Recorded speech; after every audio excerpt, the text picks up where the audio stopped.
Hi everyone, hope you are doing well. So जैसे कि thumbnail में आपने जान ही लिया होगा कि ये वीडियो किस टॉपिक पे होने वाला है।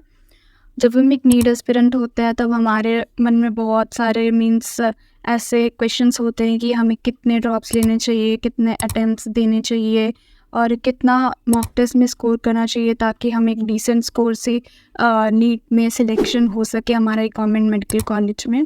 सो ऐसा जब मैं अपना तैयारी कर रही थी तो मेरे साथ भी ऐसा ही था। और हमेशा हम एक रिलेटेबल वीडियो खोजते हैं जिसके कि हमें पता चल सके कि हम अभी कहाँ पे स्टैंड कर रहे हैं। सो बेसिकली इस वीडियो को पूरा देखें, एंड तक देखें, और तब आपको पता चलेगा मेरी जर्नी के बारे में कि मैंने भी कितने ड्रॉप लिए थे, कितने अटेम्प्ट्स में नीट क्लियर किया, नीट 2024 में how much I scored, which college I got, and everything about me. क्या बुक्स मैंने फॉलो किए, क्या किस टीचर से मैंने पढ़ाई की थी। सो एंड तक बिल्कुल भी देखना, और जो लोग भी नए हैं सो प्लीज़ सब्सक्राइब कर देना because I will be sharing my whole journey, चाहे वो नीट की हो चाहे वो MBBS की हो, in this page only. So please subscribe.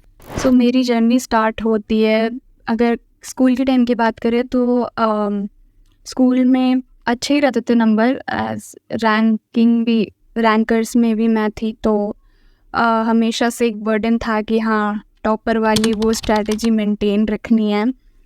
तो वो चीज़ है कि जब बहुत सारे बच्चे हैं जिन्हें 9 से ही जिन्होंने स्टार्ट कर देते हैं वो नीट की प्रिपरेशन, बट जब मैं 9th में थी मुझे बिल्कुल भी पता नहीं था कि नीट क्या है, या नीट यूजी के मतलब कोई गाइड करने वाला नहीं था, क्योंकि मेरे फैमिली बैकग्राउंड में कोई भी डॉक्टर नहीं है, एंड कोई भी मेडिकल फील्ड से भी बेसिकली नहीं है, तो मुझे उतना गाइडेंस नहीं मिला था।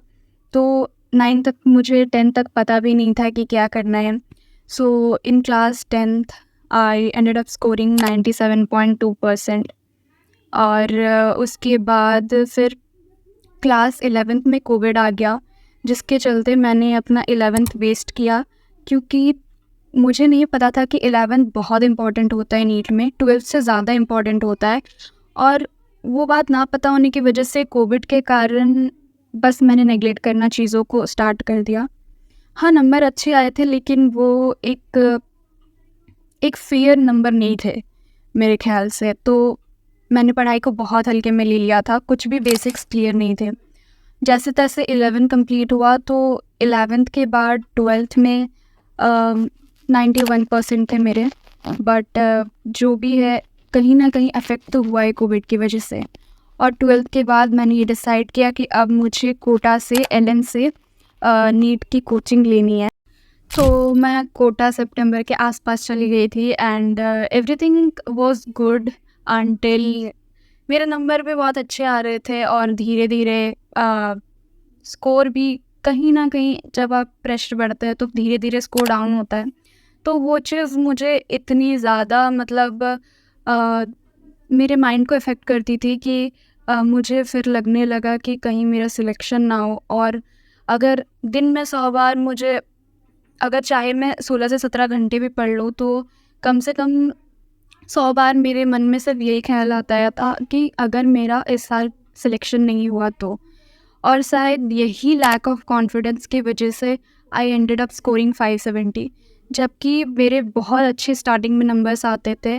और एंड आई रिमेंबर की कहानी भी है जो मैं किसी दूसरे वीडियो में ज़रूर बताऊंगी, कि कोटा में जब मेरा फर्स्ट टेस्ट हुआ था, माइनर टेस्ट होते हैं LN में, तो तब I ended up scoring 680 in the first minor test. और तब मैंने अपने पूरे क्लास, जहाँ पे 200 स्टूडेंट्स थे, वहाँ पे मैंने रैंक 1 हासिल किया था। सो अलग अलग कहानियाँ हैं जिनसे मैंने सीखा, और फिर मेरा स्कोर धीरे धीरे डाउन हो गया, और उसके साथ मेरा कॉन्फिडेंस भी। हार्डवर्क तो ठीक था, और कहीं ना कहीं ऐसा लगता था कि हाँ, फ़ोन की वजह से भी मैंने कुछ ज़्यादा टाइम अपने फ़ोन को दे दिया, तो शायद वो चीज़ था। लेकिन मुझे आज भी ये लगता है कि अगर मेरा कॉन्फिडेंस होता खुद में, तो I was scoring decent marks in NEET 2023। But शायद डेस्टिनी को कुछ और ही प्लान था। एंड फिर मेरा उस टाइम पे SRG में भी सिलेक्शन हो गया था, और फिर मुझे लगा कि हाँ, अब तो होना है, मेरा सिलेक्शन पक्का है। मई 7 2023 को मैंने नीट का एग्ज़ाम दिया एंड आई वाज स्कोरिंग 570 और तब उसके बाद मैंने उस टाइम वो बहुत लो फेज़ था मेरी लाइफ का। मुझे रियल में उस दिन एहसास हुआ कि व्हाट इज़ फेलियर। और उस टाइम मुझे लगा कि मेरा 99.9% हार्डवर्क वो 0.1% लक के आगे बहुत कम पड़ गया। बट आज मुझे समझ आ रहा है कि लाइफ में फेलियर कितना ज़रूरी होता है। फिर मैंने सोचा कि let's give it a next try, next and the last try. मैंने सोचा कि अब मैं इतने अच्छे नंबर लाऊंगी कि मैं एम्स के रेंज में आऊँ। And that what happened. इस बार सिर्फ मेरा हार्डवर्क ही नहीं बल्कि मेरा कॉन्फिडेंस मेरे साथ था। I have manifested a lot. मैंने इस बार बिल्कुल भी एक नेगेटिव थिंकिंग मेरे अंदर नहीं आने दी कि अगर मेरा नहीं हुआ तो। मुझे पूरा यकीन था कि हाँ मेरा हो जाएगा। मेरे नंबर कम भी आते थे, कभी कभी 550 भी चले जाते थे, बट मैंने इस चीज़ को रखा कि मुझे टेस्ट एनालाइज करना है, मुझे सब कुछ रिवीजन अच्छे से करना है। और फिर मेजर में वो नंबर बढ़ते गए और जब लास्ट मेजर में मुझे याद है एक भी मेरे मेजर टेस्ट में 600 से कम नहीं आए। एंड मुझे पूरा यकीन था कि मैं इस बार कर लूँगी। And that's what I have did 5 मई को। इट वाज, मैंने जब कैलकुलेट किया तब वो आ रहा था 662 समथिंग। एंड तब मुझे लगा कि हाँ कहीं ना कहीं लास्ट के कुछ एम्स के रेंज में मैं आ रही हूँ। सो आई वॉज वेरी हैप्पी। और ये भी लगा कि मुझे अपनी स्टेट जो कि उड़ीसा है वो टॉप कॉलेजेस मिल सकते हैं। Until I realised it's called black day for every NEET 2024 aspirant. जब 4 जून को रिज़ल्ट आया, मुझे अभी भी याद है वो दिन जब मैं उस टाइम बाहर थी एंड शाम को रिज़ल्ट आया तो मुझे पता चला when I saw my rank it was 23 की approx. And then I realised कि सच में अब कहीं ना कहीं like I was blank totally.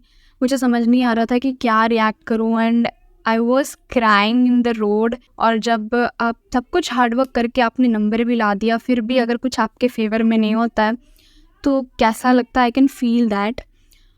और फिर scam, everyone know that trauma, उससे बाहर आना बहुत बड़ी चीज़ था। मतलब जितना मैंने नीट के टाइम पे वो सब नहीं झेला है और स्कैम वगैरह एंड फिर रीनीट का केस आ गया। मतलब आप कितनी ड्रॉप्स लेके कितने अटैम्प्ट्स दे के एक इंसान एक एग्ज़ाम को 3 घंटे 20 मिनट में अपना 100% एफर्ट्स दे के कम्प्लीट करता है और फिर पता चलता है कि वो 3 घंटे कोई मायने नहीं रखते, वो एग्ज़ाम कैंसिल हो जाना है। That had a great impact on me. उस टाइम मैं जिस दौर से गुजर रही थी I can't explain that, but धीरे धीरे everything happens for a reason I said. And सब ठीक हो गया finally and now I am scoring 652। So now I got a state college basically. और खुशी इस बात की है कि कॉलेज मिल गया। आई नो बहुत सारे ऐसे लोग हैं जिन्हें मैं जानती भी हूँ जिनका 650 के अप्रॉक्स आके भी वो आज एक दूसरा ड्रॉप ले रहे हैं। So I got SLN MCH Koraput जो उड़ीसा में है बेसिकली। लास्ट मैं यही कहना चाहूँगी कि आपके ड्रॉप्स मैटर नहीं करते, आपके अटेम्प्ट्स मैटर नहीं करते। और अगर आपको खुद पे भरोसा है ना तो आप कर सकते हो। ट्रस्ट मी, मैंने भी किया है। सिर्फ हार्डवर्क हर चीज़ नहीं होती है, आपको खुद पे वो जो कॉन्फिडेंस होता है ना वो लानी पड़ेगी। क्योंकि जब तक आपको पता नहीं होगा कि हाँ मैं ये एग्ज़ाम क्लियर कर सकते तब तक आप नहीं कर पाओगे। सो बेसिकली ये सबसे ज़्यादा ज़रूरी है और manifestation is a real thing I would say. और मैंने बुक्स एलन की फ़ॉलो की, NCERT फ़ॉलो की थी बस। और क्वेश्चन प्रैक्टिस के लिए हाँ मैंने रेस वगैरह ग्लांस वगैरह लगाए थे। ग्लांस मैंने पूरी लगाई थी और जो कि एलन से प्रोवाइडेड होती है। और 36 ईयर्स की क्वेश्चन पेपर भी वो भी मैंने लगाई थी। सो ये सब चीज़ें बहुत ज़रूरी होती है। और क्या कौन से टीचर्स मैंने फॉलो किए, तो मैंने कभी भी ऑनलाइन रिसोर्स पे मैं नहीं गई हूँ। मैंने अपने एलन के टीचर्स को ही फॉलो किया। और अगर आप एलन में हो ना तो एक अल्टीमेट सजेशन मैं दूँ और एक सीरियस सजेशन है कि आप एलन के टीचर्स को ही फॉलो करो, उनसे बेस्ट कोई नहीं समझा सकता। So that's what my story is. Hope कि आपको अच्छा लगा है, and please like and share. जितने ज़्यादा शेयर करोगे वैसे वैसे और वीडियोज़ आते रहेंगे।